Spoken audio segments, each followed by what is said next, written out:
Hey, welcome to Builder Funnel Radio. This is episode 57 with Eric Fried of The Organic Architect. In this episode, it's a little bit different. We talk about climate change and net zero buildings, but it's super fun and super interesting. I learned a lot. We talked about 3D printing. We talked about automation. And Eric does a really good job of building the business case for going green and making sure that you're focused on these things. We unpack a lot of that, and so I think you'll really enjoy today's episode.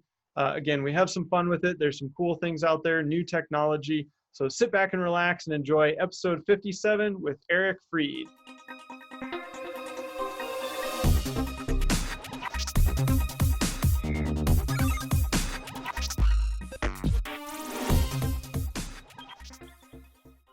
Hey, Eric, glad to have you on the show today. Oh, thank you for having me. It's a pleasure to be here. Yeah, I'm excited because today we're going to spend some time on climate change, and I think you kind of, I think you joke because like, oh, is this a comedy killer or is this a topic killer or whatever? But I know you're super passionate about it, and for good reason. And we'll kind of get into the weeds on all that. But before we unpack climate change and all that, I guess how did you get into the construction space and kind of transition into what you're doing now? It started when I was a little kid, and I would draw buildings, starting around age 6 or 7, and my father, who was a doctor and not artistic at all, but for some reason he had a lot of graph paper pads and pencils and protractors and compasses and things like that in his office desk. So after school, I would go over to his office while he was treating patients, and I would draw, and I would just draw buildings, constantly. And so people started asking me if I was going to be an architect, and I didn't know what that was, but that's how it started. And what's amazing about that story is not that it happened. What's more amazing is I've since met lots and lots of other architects that have a very, very similar story. What's amazing is how common it is. Yeah, that's super interesting. I mean, you start when you're little with this almost instinctive need to draw your house or draw your surroundings or improve it. Yeah, I think, and it's funny because as you were describing that, I was remembering, I'm pretty sure I remember like drawing some skylines and different things, but I also drew a bunch of orca whales, and I didn't do anything with like oceanography or anything like that. So, yeah, I feel like you do hear that a lot, or, people just grew up in it and they kind of, worked on job sites or got, did things out and, built a shed or, something in their backyard, and it kind of evolves from there. But I guess fast forward to today, you are an architect, but you're pretty focused on a specific area. So let's just start with climate change, because I think people either think, oh, well, why should I even worry about this? Or is this something that really impacts me? And they're kind of like, I don't even need to worry about it or talk about it. And then you've got people that are pretty passionate about it and, Right. Are very opinionated. And so, I guess, how should we be thinking about all this? And then how does it weave into construction? Well, it's funny because, I started as I think a pretty traditional architect, in that I'd have clients, they'd want something built, I'd design it for them, and we'd build it. Makes sense. But even when I was in school, before I even went off on my own, I was pushing this idea of being more sustainable, looking at health and energy use, and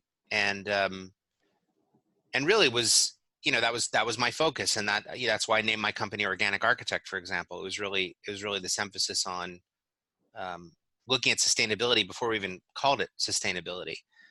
But in the last 5 years, and especially in the last 3, there's been this urgency that I didn't feel over the last 30 years.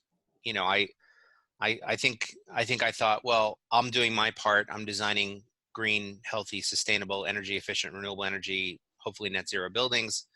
That's all I can do. But in the last 3 years, there's been this pressure and urgency given all of the bad news that we've heard about climate change. And unfortunately, I'm like Debbie Downer. I have to tell people, this is not only going to affect you, it's affecting you now. you're feeling it, but you don't realize that you're feeling it. And sometimes it's mundane. I'll give you a dumb example. The McDonald's company, McDonald's, the hamburgers. I've heard of them. Yeah. Yeah, sure. They they changed they changed their dollar menu because of climate change. They simply because of climate change and the costs associated with addressing the impacts of climate change, they simply couldn't afford to have a dollar menu anymore. So now it's called the value menu. Interesting. So there's something that probably affects everybody if you really think about it. But even more importantly, what you're seeing, stronger storms, more fearful, more ferocious storms, the same areas of the country being hit over and over again, constant flooding, constant wildfires. All of that's climate change. It's happening now. This isn't some abstract thing that's, decades in the future. You're dealing with it now. You're just either being distracted or lied to about it. Interesting. And so is there like a acceleration path that we'll see, or is it just kind of this steady, it's just increasing, and suddenly 10 or 20 years from now, like these storms and fires, they're just going to be, a little bit more, or No, the curve on all the charts of where we're headed is it's what we call a logarithmic curve. It all goes like that. So it's gotten worse. It's going to continue to get worse. For example, in the last decade, carbon levels have increased by 20 parts per million. They're now above 415 parts per million. They've never been that high with humans on the planet before. The last time carbon levels globally that were that high, there were trees at the South Pole. So wow. we're experiencing things that we've never thought we would experience and hoped we'd never have to experience, and don't really have a playbook for how to deal with them.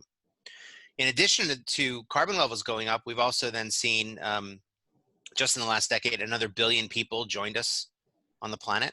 In my lifetime, the world's population has doubled, and in my daughter's lifetime, it'll double again. And again, we're not equipped for any of that. We don't know how to deal with any of that. So it's a kind of a crazy time to be alive, really. 157 million more people experience some sort of weather-related flood event in this decade than they did in their lifetime before. I mean, so this is affecting pretty much everybody. And again, I don't want to depress everybody, because the problem is so large and so big. It's almost, we call it an out of context problem. It almost makes you want to give up, because how do you even fight such a thing? Yeah. It's so big. You're going, well, can we even make a dent in it, or can we stop it? And obviously I'm assuming that's a big part of what you're focused on and working on right now. But I mean, are there things that we can be doing, especially as an industry, that can start to correct course here? And I'll start there. Well, one of the top questions I get is why, why would an architect or why would the building industry care about this? And the reason is because we're the biggest ones to blame. More than half of our carbon emissions come from the construction and operation of buildings. And so there is no solution around kind of reining in climate change without addressing buildings. I think it's easy for people to point to cars or to power plants, but you forget those power plants are generating energy to power our buildings. And so what do we need to do? We need to make every building a net zero energy building. We need to look at carbon, not just operationally, but all the embodied carbon that goes into the products that we're using in the building. We need to reduce or almost eliminate the amount of Portland cement and steel that we're using in a building, just because the production of those two items is so impactful in terms of carbon emissions, that we're now trying to make every building out of timber, using either mass timber or some other alternative, because at least wood is renewable.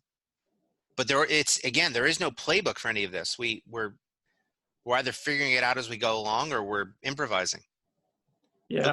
Look at your face. I mean, look at your. I've already depressed you. See, that's what happens. I was just going down. Yeah. Well, I fall into the camp of I'm probably not very educated in this arena. And I would imagine there's probably a lot of people listening that are in that camp too, and probably a lot of people that know a little bit more. But I guess, what are some things that maybe are happening to make progress towards this that maybe somebody like me doesn't even know is possible, or that we could be doing, like in terms of things that you're doing to achieve a net zero building, automation, and just any kind of creative things that you're going, hey, there's no playbook, but here's a couple of things that are out there that actually are possible. Well, that's what gives me hope, is that there are some amazing things out there that that are incredible. So let's pick a category. Let's just start with energy. Just on the energy front, there's been a big push in net zero energy buildings, both for new and existing buildings. And there's a ton of resources available to you. If you want to just know where to start, I would go to the New Buildings Institute, which I think is newbuildings.org, and check out what they do. They keep track of all the net zero energy buildings in North America, and their report is free to download. Um, on the embodied carbon front, we now have calculators able to tell us how much effort went into making something and how much carbon it emitted in the manufacture, which we didn't have before. On the material health front, we have more manufacturers embracing transparency than ever before, where they'll tell you exactly which are the toxic chemicals in their products. And so now you can make much more informed decisions. And we have rating systems to tell you, what's in them. If you don't know where to start there, go to mindfulmaterials.com, and you can, for free, look up and see, hey, is there a healthier alternative to whatever category I want to use? And then on the policy front, we see 33 different states have some form of an energy code now, including the big population centers of California and New York. And California, remember, is the fifth largest economy in the world. So they've made a plan for carbon neutrality. They have probably the most stringent energy rating systems on the books for code. It's only going to get more stringent. So if you're an architect or a builder and you're not fluent in this language, you're going to need to be if you want to continue to build. Those are all the things that give me hope, and those are exciting. Yeah, that's super interesting. And I guess for people, I mean, you probably just outlined one of them as a business case, but like some people may be thinking, that's not going to, like, it's not going to affect me in my lifetime. Maybe that costs more. I don't need to figure that out. I think you answered part of it, which is, hey, that's where everyone's moving, is towards this. States are putting things in place, but is there a business case to it, or is it purely from like, hey, we just need to wake up to what actually is happening and this is reality and start making some changes? No, the time for waking up was 20 years ago. The business case has been fully fleshed out now, and it's really on all sides. So there's the business case for the upfront cost. What if I told you that I could strip anywhere from 30 to 50% of the wood in the building out of the building without changing the design? And in doing so, you could then use that savings to buy sustainably harvested wood, right? There are ways to do that. What if I told you that by building a super insulated building and maybe even designing it around a passive house type standard, you could reduce the size of the HVAC system and immediately save money? So on the upfront cost side, there's immediate savings to be had. But then operationally, of course, there's ongoing savings for the owner. But if you're a developer, you probably don't care about the monthly electric bill. But you probably do care about insurance. And so what we've now seen is the 8 largest insurance companies in the world have now divested their portfolios of fossil fuels. They've all committed to going carbon neutral. And essentially, they're right at the point where they're going to say, if you're not building a home that's addressing climate change, addressing resilience, and addressing super low energy and low carbon, we can't insure you. Interesting. Soon we're going to see, just on the property side of things, we're going to see entire swaths of the country uninsurable. Because if you want to build a home, let's say in the Gulf Coast, how many times does it need to get knocked down every September from a storm before the insurance companies back out? And that's already starting to happen. Also, on the larger side, we've seen Moody's, which is the largest credit agency in the world, tell cities that if you don't have a climate plan and a resiliency plan and start having really strong enforcement requirements around this, we're going to downgrade your credit rating. So the business case is that basically on all sides, you're being confronted with this.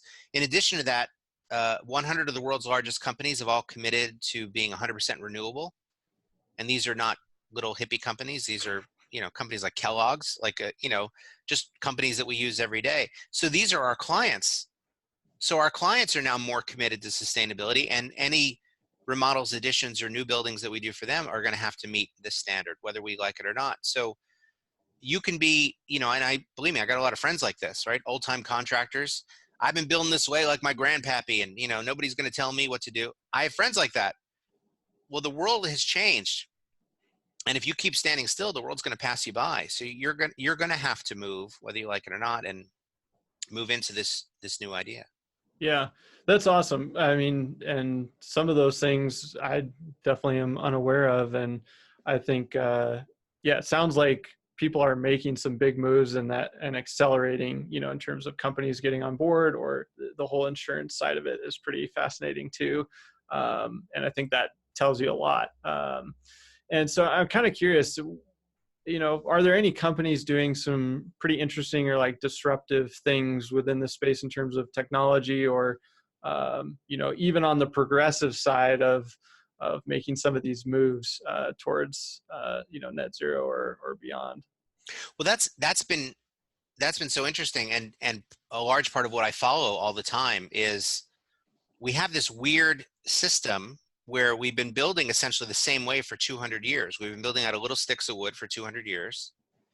And look at what we have to do. Look at how we bend over backwards. Those little sticks have no shear, so we have to add plywood to it. And then that plywood can't be left exposed, so we have to add building paper to it. And that building paper is not very durable, so we add siding to it. And then the wall itself has no insulation value, so we have to pump in insulation to it. And then on the inside, we have to cover it with drywall, which isn't very pretty or durable. So we have to like tape that, paint it, seal that, right? And then put wall base around because the edges are all gnawed up. Like we go to great lengths to make this simple system work that's not so simple, but we've been doing it for so long that we don't really know any better. And what it's left us with are buildings that are way too expensive, way too labor intensive, and don't really perform that well in terms of thermal demands, resiliency, flooding, hurricanes, so forth. So what I've been following are, how could we disrupt that? And the companies that are doing the most interesting things, in my opinion, are not construction companies. They're tech companies. To me, I'm closely following what Google is doing, what WeWork is doing, what Airbnb is doing. There's a company called Katera, which is essentially their goal is to redefine the construction industry through automation. They know that human labor is in a shortage and hard to find. So let's embrace it. Let's have how much can robots build on the job site? And so we're now employing a lot of these tactics to do prefabricated components that arrive on the site and bolt together. We're not doing it yet, but trying to do 3D printing, where essentially a giant printer will print out of concrete a building. And these things are now available to us that they weren't even 5 years ago. So I'm all for these disruptive technologies, but the biggest point is the disruption is not coming from inside our construction industry. There are actually threats from outside the industry that we need to pay more attention to. Yeah. Yeah, that's fascinating. So in terms of automation, what types of things are you seeing as pretty common today? And then what are like the next couple of things that you think that we're not quite there yet, but we're kind of on the cusp of? The common ones are intelligent BIM models. So right now, the architect will design a what's called a 4D model. It's 3D with like data in it, and then use that across the team. So structural engineer, civil engineer, we'll all be integrated with that model. We then hand that off to the contractor, and the contractor is now drawing up their own 4D model, BIM model, which is most of the time actually much more detailed and better than whatever we as the architects did, because they've kind of built the whole thing. And they're using this model for intelligence. They're seeing if there are collisions, potential areas of failure. They're able to do material takeoffs right away from it. It's amazing. The next big stage is essentially a quote unquote artificial intelligence that looks at this 4D model and anticipates problems and issues. And then some sort of drone, either flying drone or a little crawly robot drone, that kind of walks around the job site and checks things as it goes. Like that's right now on the cusp of being mainstream. And then, believe it or not, what's coming are essentially robots that install drywall, which is going to upset a lot of people, I imagine. I mean, the first time you see it, like a a robot hammering, think how much better they are at hammering than you and I, where they never miss, they never hit their thumb, like they you know, Yeah. their arm No injuries. is the nail Right. gun. Yeah. Yeah, exactly. Like they're going to be, and they don't need coffee breaks. They don't need to ever go to the bathroom. They don't need 8-hour shifts. Like it's the story of John Henry coming to life, essentially. And I think you're going to get a lot of people and unions upset about this.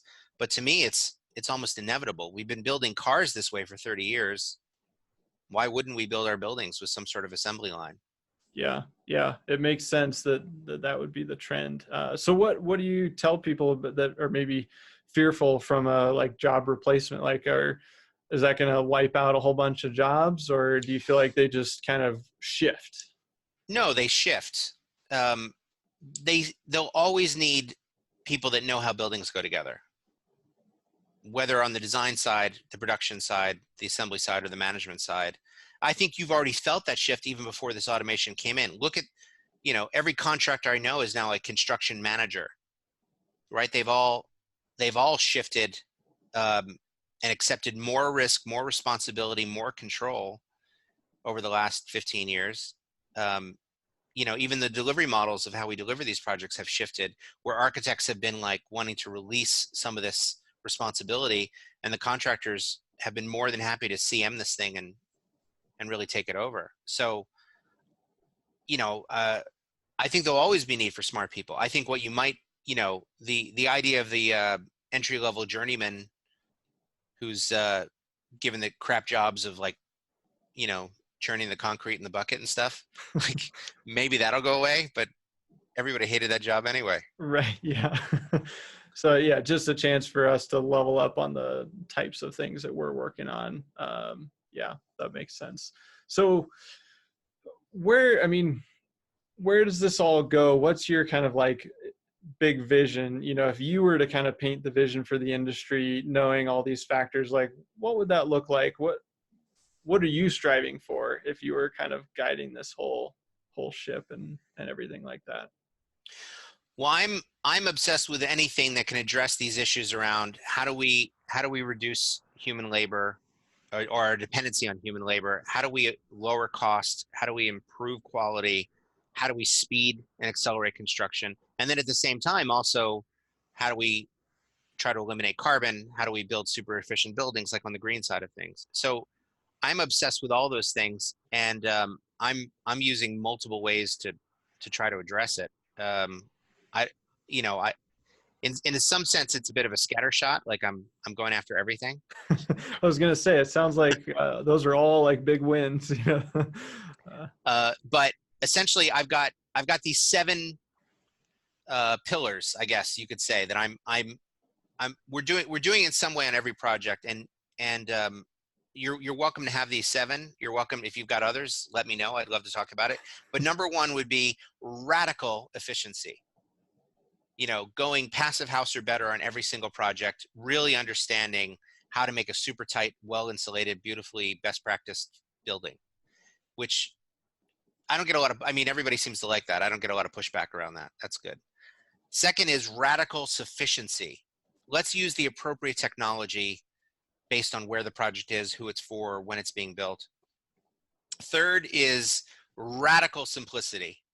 Hmm. Let's simplify it. Let's stop being so fussy about things. Let's keep it dumb, and not just to save money, but also we don't have time to mess around with this crap. I mean, I think the idea that every building must be a unique butterfly is coming to an end. Number 4 is radical electrification, where no burning of anything inside the building.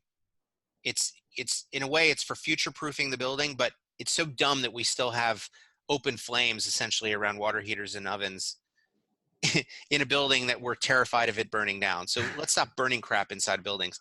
Number 5 is radical decarbonization. Let's really look at where's all the carbon coming from in this building, in terms of the steel and the concrete and the wood, and what can we do to minimize that. Number 6, radical restoration. If we're going onto a site, either remodel or addition or new, how can we essentially clean up the damage from the past? And number 7 is probably the hardest, radical community. how can we really look to design things that embrace community, that foster community, that get people to work together, play together, live together, that incorporate vibrancy. This could be all the things around density, but also things around neighbor building and neighborhoods and all the other fun stuff that we've been talking about for 50 years. But now let's actually do it and incorporate it in. Those 7 things, those are my focus now for everything that we do, and really kind of set the agenda for what I talk about with the clients, which is funny because they come in not talking about any of that stuff. They just want to just build me a building. And then you hit them with all these 7 pillars, and they're like, "Wait, what?" Well, I do it in a nice way. I know. So yeah, what kinds of projects are you working on or focused on today? I know those 7 pillars need to apply to those projects, but what do you find yourself working on? So everything I'm doing now is tied to consulting. So how do we take a building and get it to net zero energy? How do we use passive house as a means to lower the base load of the building? How do we look at doing zero carbon either for a development or for a full city? How do we help cities with resiliency planning? How do I help companies make zero climate plans so they can get to carbon neutrality? All of it is really large scale consulting, not really any design, other than just because I'm an architect, I speak the language of construction, right? But I'm not really like sketching out, oh, what this bathroom is going to look like. I don't do any of that anymore. I mean, I would, but I feel this urgency around the climate crisis that I need to focus on these areas now. Yeah. Yeah. And so I guess what would you say to anybody that's listening that maybe hasn't taken a lot of steps, maybe they've taken a couple steps or no steps, down this path? Like what are some big wins that are also maybe some easy ways to get started, if this is unfamiliar territory or, haven't made a lot of progress? Well, it is such a big thing, and there are now so many facets to green building and sustainability that it's intimidating to know where to start. So my advice is just pick one thing that bothers you, that you're passionate about. It could be something really personal. It bothers me to see homeless children, so I'm really going to fight to look at affordable housing and maybe reversing that. It could be something like that. If you don't want to be that political, it could be something even more technical, like I want to build the most energy efficient building I can, so let me start Googling passive house and net zero and see what I learn, and really just start to learn some of those best practices. Or if it's somewhere around health, maybe it could just be, you know what, for every single thing we put in the building, I'm just going to raise my hand and ask these questions. Where did it come from? What were the byproducts of making it? How is it delivered and installed? How is it maintained? How healthy is it? And what are you going to do with this when we're done with it? Just ask those 6 questions on everything that goes in the project, and you'll be amazed at the awful answers you'll get. And then, but then that opens up a possibility to say, well, couldn't we do better? And then that's where sites like mindfulmaterials.com come in as a great free resource to really answer some of those questions. Yeah, I like that answer because with big things, oftentimes it's like, where do you start? How do I begin? And starting with something that actually matters to you personally will make it an easier way to get going, and then you'll find new things along the way. So it's just like anything else. How many times have you or somebody listening, how many times have you gotten obsessed with a new hobby, right?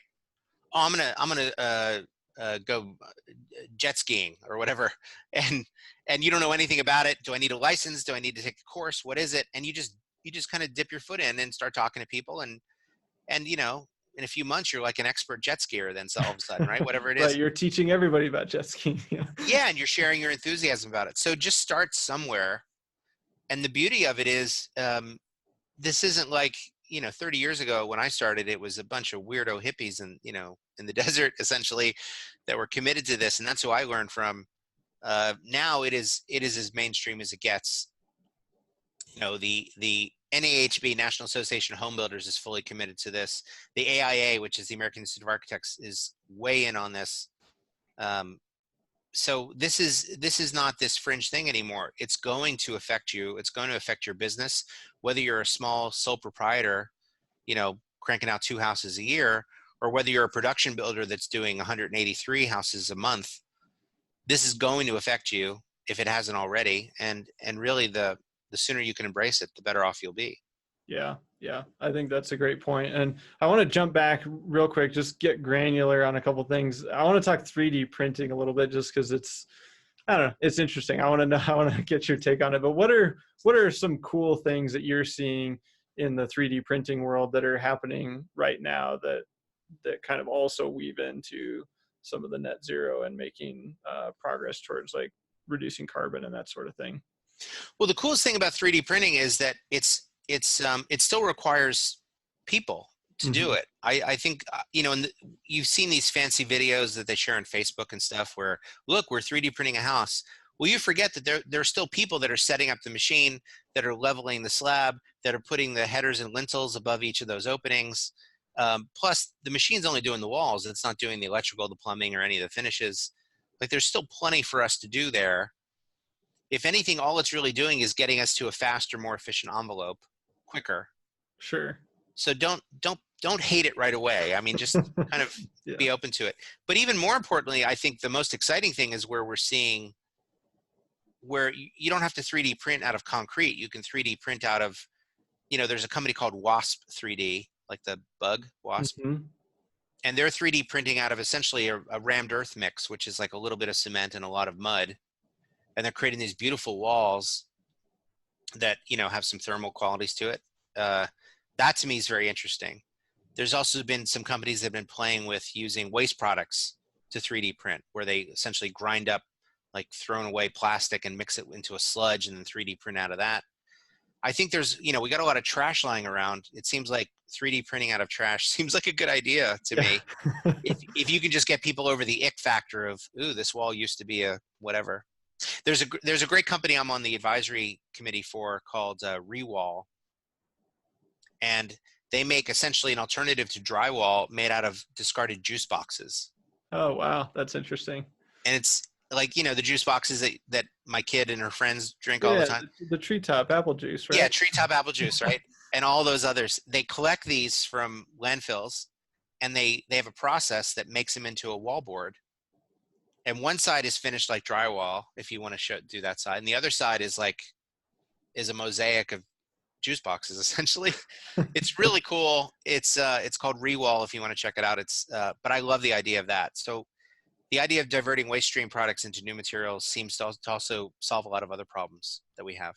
That's awesome. Yeah, that's cool. Are there any other cool like tools or products that you just like or think are pretty interesting right now? Yeah, I'm also on the advisory for this company called Glavel, which is it's glass gravel, so it's Glavel. That makes sense. Yeah. Yeah, I it see what makes they did sense. there. It Yeah. makes sense when you say it like that. But it's a really kind of brilliant idea. He essentially takes recycled glass and has this whole process to it and uses it as backfill instead of gravel. Hmm. Interesting. And it's because of the process they use, it's also insulated. So it's this insulated backfill. So if you're doing excavations, like if the wall's here and you've got the standard backfill, it's a great product. Glavel is the name. Now that you hear it, you'll never forget it. But I love that one because it solves a problem for such a niche market that most people probably never even thought twice about. Yeah, that's awesome. Very cool. And then there's one more to share. It's Yeah. a company called GeoShip, and they have it's called a ceramic concrete essentially, and it's incredibly light, incredibly strong, incredibly insulated, and you can essentially make this alternative to concrete that's really wild. And it's really just based on the chemistry of it, but it also sucks carbon out of the air at the same time. So it's kind of amazing.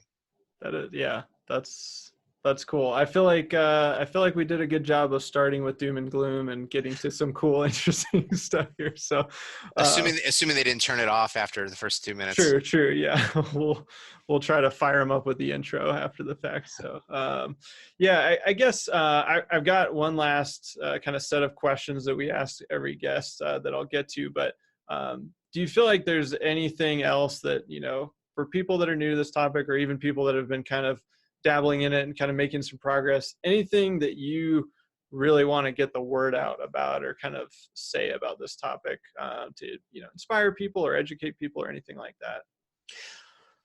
I think the best thing that any of us can do is to start talking about this.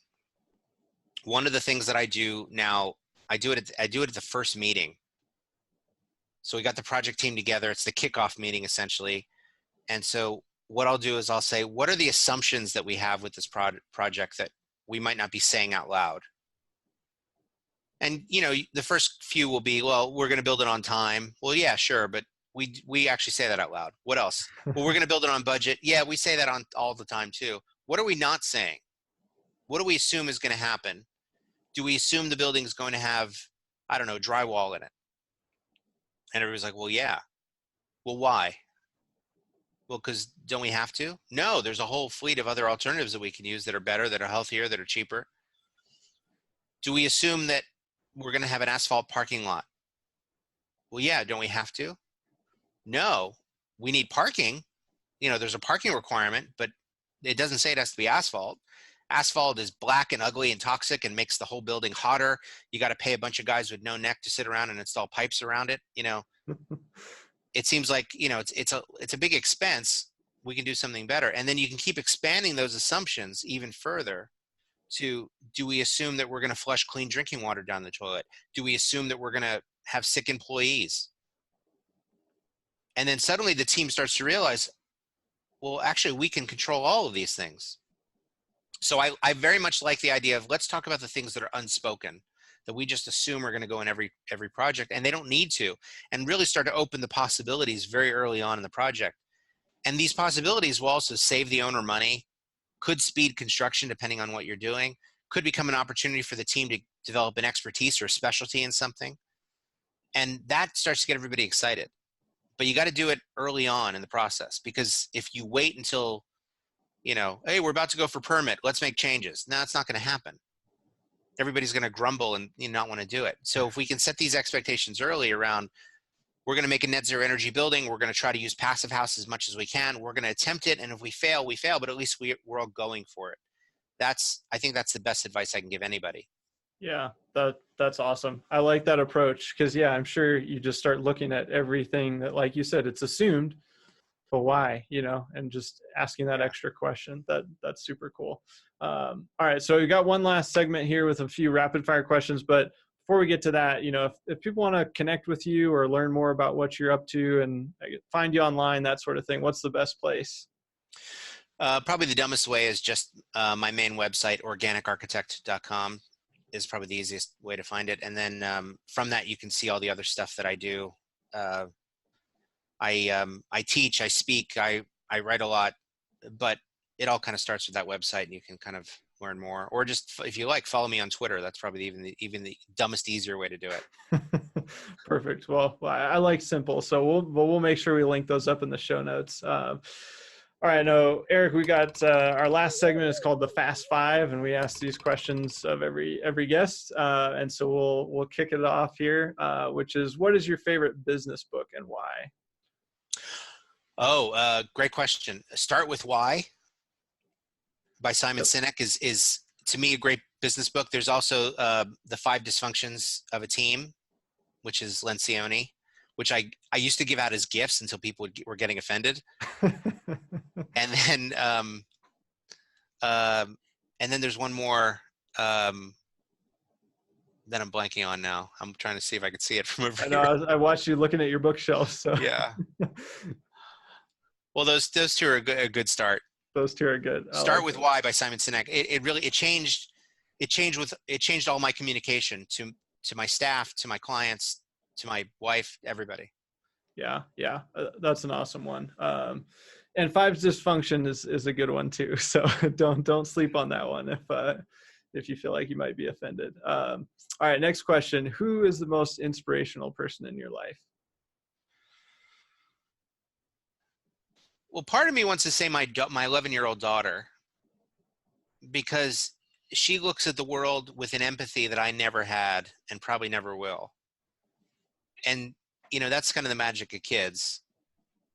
So that's part of it. But then there's also amazing people doing amazing things in the field that I'm just in awe of, that I just watch all the time, and they're They're not famous. They're not anybody that anybody would know. They're the people on the ground doing great work, like working to build sustainable, resilient communities. Like there's dozens of these amazing folks all over that I got to work with when I was at Living Future Institute and at Eco Districts. And I still try to rope them into stuff, whenever I can use their services. There's lots of people like that. You'd be amazed at the talent and assets that are just around you locally. You just open your mind to it. I think we always assume that it's always going to be somebody who's famous, or who's written a book or done a TED Talk or some crap like that. And it's not. To me, the people doing the coolest stuff are like, not that at all. They're just busy doing the work. And I'm as guilty of it as anybody with the books and the talks too, right? So I get it, but there's a lot of people like that. But I think, I've done a lot of consulting for large companies where we're making them as green as possible, and they have zero interest in publicity. They just want to do it because it's what's best for them and their employees and for the world.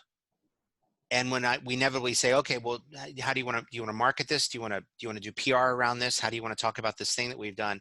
They don't even want to mention it. And it's not really humility. It's more of, we'd rather just focus on doing what we do.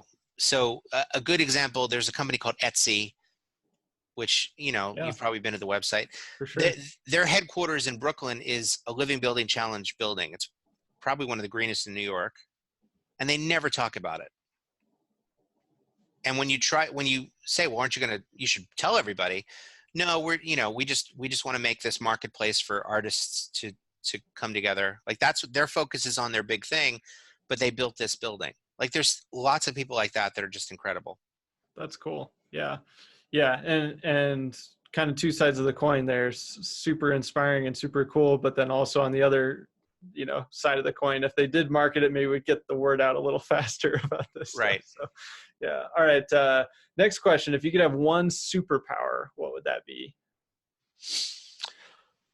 Well, I always think it's going to be flight, but then you get into the practicalities of it. Like it's, if you go above 5,000 feet, it gets really cold. So then you have to wear a jacket all the time.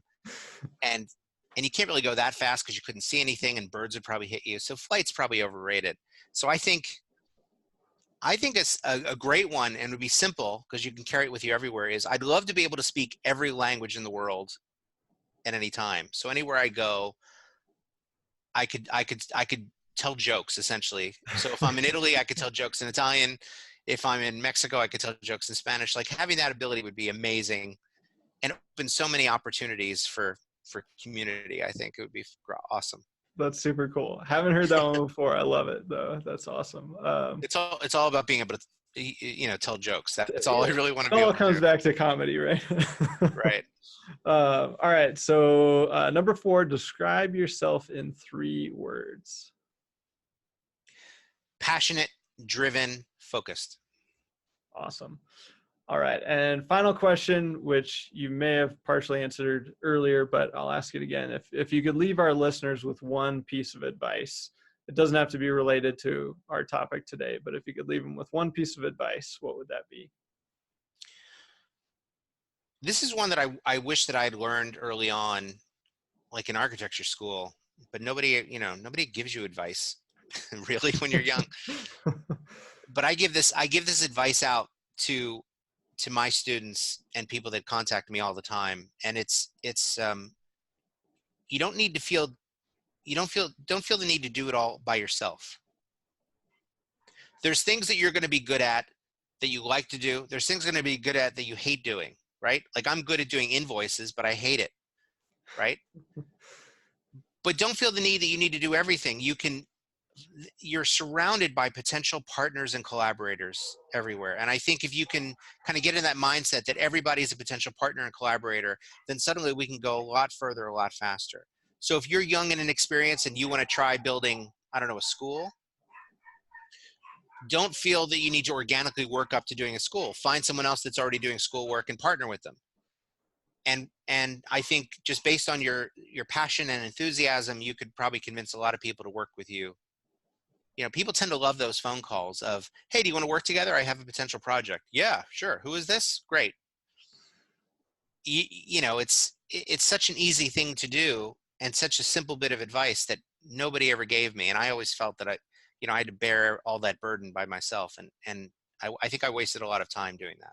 Yeah, I love it. That's great advice to end on. And Eric, thanks for spending the time. I feel like this was super eye opening for me, and I know it will be for some listeners as well. And yeah, thanks for joining me today.